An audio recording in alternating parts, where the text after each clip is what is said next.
আমাদের নেতৃবৃন্দকে নিয়ে আপনারা কোনো ছোটখাটো কথাবার্তা বলবেন না।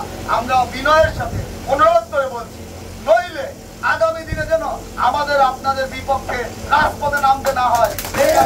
জাতীয়তাবাদী প্রজন্ম দলের কেন্দ্রীয় কমিটির সহ সভাপতি, রাজশাহী বিভাগ ও রংপুর বিভাগের প্রধান সমন্বয়ক ও পাবনা জেলার সম্মানিত সভাপতি তাকদির আহমেদ দ্বীপ, তাকে বক্তব্য রাখার জন্য বিনয় অনুরোধ করছি। বিসমিল্লাহির রহমানির রহিম। বক্তব্যের শুরুতেই বাংলাদেশ জাতীয়তাবাদী দল বিএনপি প্রতিষ্ঠাতা চেয়ারম্যান, বহুদলীয় গণতন্ত্রের প্রবক্তা, বীর মুক্তিযোদ্ধা, বাংলাদেশের রাখাল রাজা, ওআইসির প্রতিষ্ঠাতা চেয়ারম্যান, দক্ষিণ এশীয় সার্কের শব্দদ্রষ্টা শহীদ রাষ্ট্রপতি জিয়াউর রহমানের আত্মার মাগফিরাত কামনা করে আজকের বক্তব্য শুরু করছি। আমি একটি কথা গত মিটিংয়েও বলেছি, আজকেও বলতে চাই, আমরা দৌড়ায় ফার্স্ট হবো না, কিন্তু আমরা কচ্ছপের গতিতে গিয়ে ফার্স্ট হবো ইনশাআল্লাহ। এই বাংলাদেশ প্রজন্ম দলকে আমি বলতে চাই, আপনারা কোনো চাঁদাবাজি করবেন না, কোনো অফিস আদালত দখল করবেন না, কারোর হাট ঘাট মাঠ জলাপ দখল করবেন না।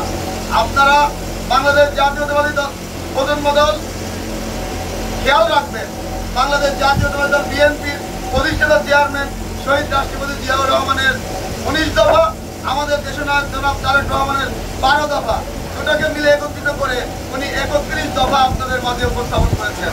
এই 31 দফা নিয়ে আপনারা কাজ করবেন। কেন 31 দফা নিয়ে আপনারা কাজ করবেন? আপনারা জানেন, বাংলাদেশে গত 5ই আগস্টের পরে ছাত্র জনতার বৈষম্য ছাত্র জনতার আন্দোলনের প্রতীক হিসাবে এই বাংলাদেশ জাতীয়তাবাদী দল আজকে এই 17 বছরের আন্দোলনে এবং বৈষম্য ছাত্র জনতার আন্দোলনের ঐকান্তিক চেষ্টায় ফ্যাসিস্ট খুনি হাসিনাকে বাংলাদেশ থেকে বিতাড়িত করতে পেরেছি। এই বাংলাদেশকে বিতাড়িত করার অগ্রণী ভূমিকা রেখেছে ছাত্র জনতা। আপনারা ভুলে গেলে চলবে না, ছাত্র জনতাকে ভুলে গেলে আমাদের চলবে না। কারণ আগামী দিনে যদি আমরা ভুল করি, আবার ছাত্র জনতা মাঠে নামবে। এই জিনিস আপনারা স্মরণ রাখবেন। আগামী 12ই ফেব্রুয়ারি 2026 মাননীয় গণপ্রজাতন্ত্রী বাংলাদেশ সরকারের প্রধান উপদেষ্টা ডক্টর মোহাম্মদ ইউনূস সম্ভাব্য নির্বাচনের তারিখ ঘোষণা করেছেন। আমরা বলতে চাই, প্রধান নির্বাচন কমিশনারকে অতি দ্রুত আপনার বাংলাদেশের জাতীয় সংসদ নির্বাচনের তফসিল ঘোষণা করুন। এই তফসিল ঘোষণা করার পর বাংলাদেশ জাতীয়তাবাদী প্রজন্ম দল, বাংলাদেশ জাতীয়তাবাদী দল বিএনপি ধানের শীষের প্রতীক যারা পাবে, আমরা তাদের পক্ষে কাজ করব। পাকিস্তানি প্রেতাত্মা, রাজাকার, আল বদর, জামাত ইসলাম আজকে দেখেন আমাদের বিপক্ষে, জনাব দেশনায়ক তারেক রহমানের বিপক্ষে বিভিন্ন কথা বলে যাচ্ছে। আমি আপনাদেরকে বলতে চাই, এই জামাত ইসলাম 1991 সালে তাদের স্বার্থের জন্য আমাদের সাথে জোটে এসেছিলেন। এই জামাত ইসলাম 1995 সালের নির্বাচনে তাদের স্বার্থের জন্য বিএনপির সাথে এসেছিলেন। তারপরে 1996 সালে তাদের স্বার্থকে সিদ্ধি করার জন্য আওয়ামী লীগের সঙ্গে গিয়ে বিএনপি সরকারকে পতন করার অপচেষ্টা করেছিলেন।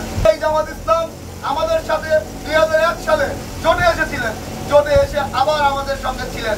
আজকে আবার দেখেন, এই খুনি হাসিনার পতনের পরে এই বৈষম্য ছাত্র আন্দোলনের এনসিপি ছাত্র ছেলেদের সাথে আজকে শিবিরের ছেলেমেয়েকে লাগিয়ে দিয়ে আমাদের দেশনায়ক জনাব তারেক রহমানের বিপক্ষে যে বক্তব্যগুলো দিচ্ছে, এর তীব্র প্রতিবাদ এবং নিন্দা জানাই বাংলাদেশ জাতীয়তাবাদী দল।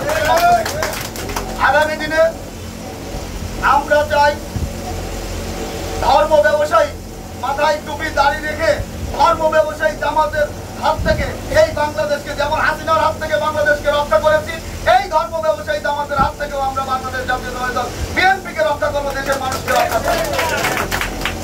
আমাদের বাংলাদেশের নেত্রী কি আছে? এই কোনটা নেত্রী? জিয়া, জিয়া, তারেক রহমান, জিয়া।